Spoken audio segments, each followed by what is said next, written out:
Have you reached the point where you've carried extra weight around for so long that you associate it with your identity? Do you think this is who I am?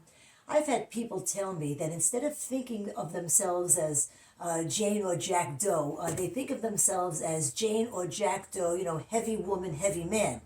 They take on the persona of who and what they silently tell themselves they are.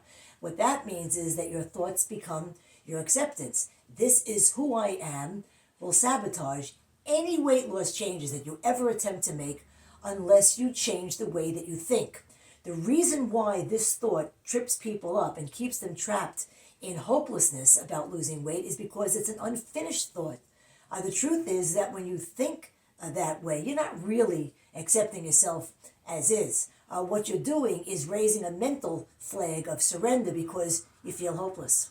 The phrase isn't finished. There needs to be a because at the end of it. So when I hear someone say, this is who I am, I ask them to say out loud, this is who I am because, and then fill in the blank. I want them to do this because when they add the word because, it becomes the link to the identifier. This lets you discover the real reason you're thinking the way you are. You can figure out why you feel the way you do and why you struggle with weight or dieting once you know the reason. And at the very least, it forces you to openly talk about what you're trying to suppress or deny. So for example, you might think, this is who I am because diets never work for me. Okay, now take it further. Why haven't diets worked for you? Diets have never worked for me because I don't stick with them for very long. Why don't you stick with them for very long?